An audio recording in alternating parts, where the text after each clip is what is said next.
Hello everyone, मैं Sangeeta expert में आप सबका स्वागत करती हूँ। जैसा कि हमारी सीरीज चल रही है धुलाई वस्त्र विज्ञान के ऊपर, तो अगर आप मेरे चैनल पे नए हैं तो चैनल को पहले लाइक और सब्सक्राइब कर लें, और उसके बाद है मेरा वीडियो है वो आप इसको ज़्यादा से ज़्यादा शेयर करें ताकि लोग इसके बारे में अवगत हो सकें। हमारा टॉपिक चल रहा था धुलाई के ऊपर।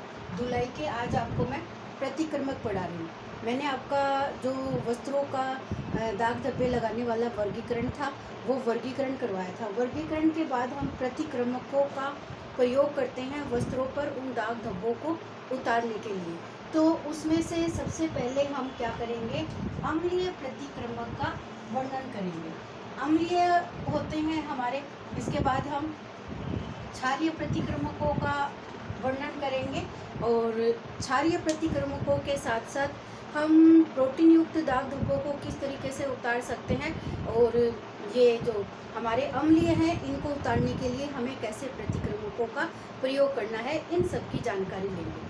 साथ साथ में इनके आधार पर ये बता सकते हो कि सूती, लिनन, रेशमी, ऊनी वस्त्रों पर हमारे कौन से प्रतिक्रमक है वो फ़ायदेमंद होते हैं और कौन से प्रतिक्रमक से उन रेशों को नुकसान पहुंचता है। तो इस आधार पर हम क्या करते हैं कि जिस वस्त्र से हमें दाग धब्बे या उनकी धुलाई प्रतिक्रिया करनी है तो उनके अकॉर्डिंग ही हमें ये प्रतिक्रमकों का प्रयोग करना होता है।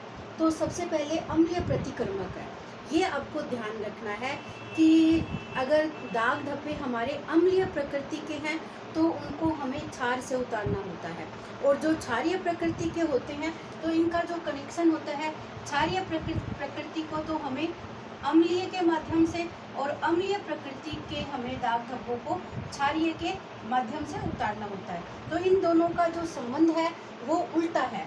तो इसमें हम पहले अम्लीय प्रतिक्रमक पढ़ेंगे कि अम्लीय प्रतिक्रमक है वो कौन कौन से होते हैं। पहला प्रतिक्रमक है हमारा एसिटिक अम्ल। ये आपको ध्यान रखना है, जहाँ पे ये अम्ल शब्द आ जाए तो इसका मतलब हमारा क्या है, ये अम्लीय प्रतिक्रमक है। एसिटिक, फिर भी इनका नाम ध्यान रखना है क्योंकि कई ऐसे भी होते हैं जिनके आगे भी अम्ल का प्रयोग किया जाता है। तो एसिटिक अम्ल है वो मृदु और प्रभावशाली होता है। मृदु और तनु, ये दो शब्द हम बार बार देखेंगे। मृदु का मतलब होता है जो जिनकी क्वालिटी है बहुत ही हल्की होती है, जिनसे रेशों को नुकसान है वो बहुत ही कम पड़ता है। तो मृदु होते हैं ये एसिटिक अम्ल है, और साथ में ये प्रभावशाली भी होते हैं। तनु घोल का प्रयोग किया जाए। मृदु के साथ साथ ये घोल कैसा होना चाहिए, तनु होना चाहिए। तनु का मतलब है कि उनके अंदर इस एसिटिक अम्ल की मात्रा है वो कम होती है, और स्ट्रॉन्ग बनाने के लिए इसकी मात्रा को ज़्यादा है, तो उससे रेशों को नुकसान पहुंच सकता है। तो ये मृदु प्रकार के होने चाहिए। साथ में तनु घोल का प्रयोग है वो हमें वस्त्र के ऊपर करना है। रंगीन, जो मतलब रंगीन होते हैं, कलरफुल होते हैं, रंगीन सिल्क में चमक बढ़ाने के लिए हमें अम्लीय प्रतिक्रमकों का प्रयोग करना होता है। साथ में प्राणीज रेशों के लिए उपयुक्त है। जितने भी हमारे ऊन, सिल्क है, प्राणीज रेशों का मतलब आ गया हमारा ऊन और रेशम। तो इन दोनों के लिए क्या है, अम्लीय प्रतिक्रमक है वो फायदेमंद होता है, और खासकर एसिटिक अम्ल है वो प्राणीज रेशों के लिए उपयुक्त माना गया है। तरल रूप में ये मिलता है। मार्केट में अगर देखें कि एसिटिक अम्ल है वो किस तरीके का मिलता है, तो ये हमें तरल रूप में मिलता है। सिरका का भी इसके अंदर प्रयोग है वो हम कर सकते हैं। दूसरा हमारा अम्लीय प्रतिक्रमक में आता है ऑक्जेलिक अम्ल। ये ऑक्जेलिक अम्ल है, ये रवे के रूप में मिलता है। तो कई बार प्रश्न इस तरीके से भी पूछा जा सकता है कि रवे के रूप में कौन सा अम्लीय पदार्थ मिलता है। तो रवे के रूप में यानी जिस तरीके की हमारी सूजी होती है उसी तरीके का दानादार ये हमारा ऑक्जेलिक अम्ल होता है। विषैला रासायनिक पदार्थ है। ये जिस स्थान पे भी हम रखते हैं तो इनके अंदर ऊपर पॉइजन या जहर है इस तरीके का शब्द लिख के हमें छोड़ना होता है ताकि इसको कोई भी उपयोग ना करे। तो ये विषैला रासायनिक पदार्थ है। जितने भी हमने कल देखे थे, जंग का, स्याही का, फलों के दाग धब्बे छुटाने के लिए हमारे ये ऑक्जेलिक अम्ल है वो सबसे ज़्यादा प्रयुक्त किया जाता है। तनुघोल इसके उपयोगी माना गया है। सूती व लीलन वस्त्रों के ऊपर इसको हम प्रयोग कर सकते हैं। साथ में ऊनी रेशमी वस्त्रों के लिए ये विनाशकारी है, तो ये आपको ध्यान में रखना है। देखो जैसे एसिटिक अम्ल है तो ये तो हमारा क्या था, प्राणिज रेशों के लिए उपयुक्त बताया गया था।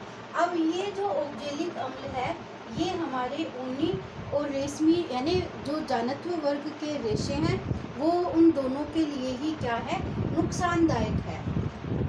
तीसरा हमारा क्या है, नींबू का नमक जिसे हम कहते हैं।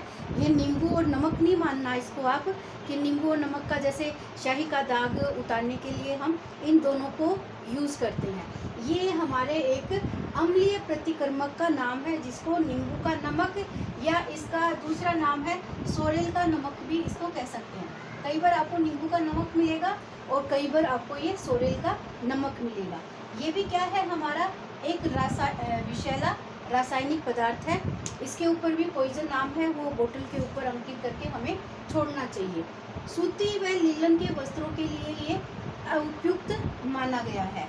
ऊनी और रेशम के लिए ये भी हमारा क्या है, विनाशकारी एक प्रतिक्रमक माना गया है।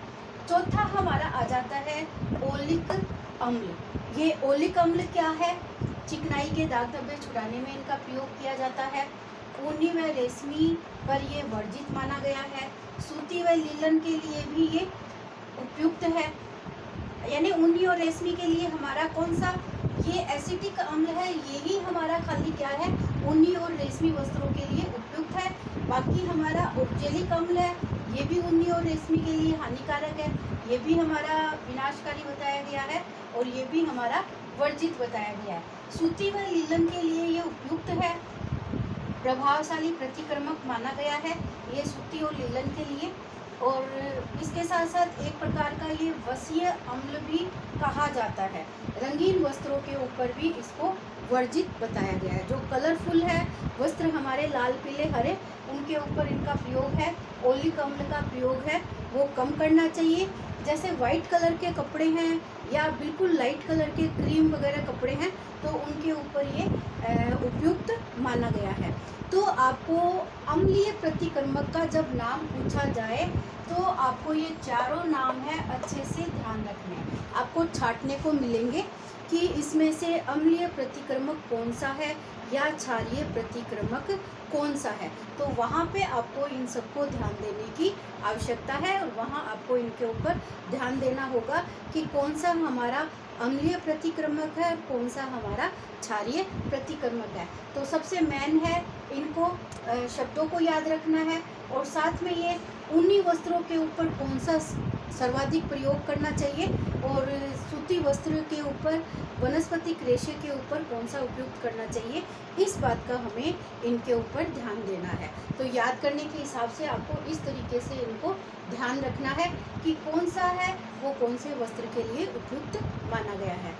तो आज का खाली हमारे ये अम्लीय प्रतिक्रमक है और इनको आपको इतना ध्यान रखना है कि अम्लीय प्रतिक्रमक वो क्षारीय प्रकृति के लिए फायदेमंद होता है दाग धब्बे उतारने के लिए, और अम्लीय प्रकृति के जो दाग धब्बे हैं उनको हम क्षार के माध्यम से उतार सकते हैं।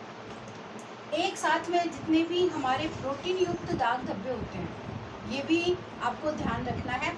अब प्रोटीन आपको किस में मिलता है, जैसे प्राणीज वर्ग देखा था हमने, जैसे मांस, मछली, अंडा इसमें आता है, मांस, मछली और अंडा। साथ में दाल वगैरह ये सब भी क्या होते हैं, प्रोटीन के स्रोत होते हैं। साथ में दूध और दही, दूध, कॉफ़ी, चाय, ये सब हमारे क्या आ जाते हैं, प्रोटीन युक्त दाग धब्बे आ जाते हैं। तो इन सबको, इनका जब दाग धब्बा उतारा जाता है तो इनको आपको क्या करना है, गर्म पानी का प्रयोग इनके लिए वर्जित होता है। कभी भी गर्म पानी का प्रयोग नहीं करना चाहिए, बल्कि इनके ऊपर ठंडा पानी का प्रयोग है वो सर्वाधिक उपयुक्त होता है। गर्म पानी से प्रोटीन क्या होती है, जम जाती है। ये भी बहुत बार पूछा गया है कि प्रोटीन युक्त दाग धब्बों के ऊपर पानी का प्रयोग कैसा करना चाहिए। तो ठंडा पानी का प्रयोग करना चाहिए, कभी भी गर्म पानी का प्रयोग है वो नहीं करना है। तो आज की वीडियो में इतना ही काफ़ी, और आगे के वीडियो में हम दोबारा इसका अध्ययन करेंगे। All the best, thank you everyone.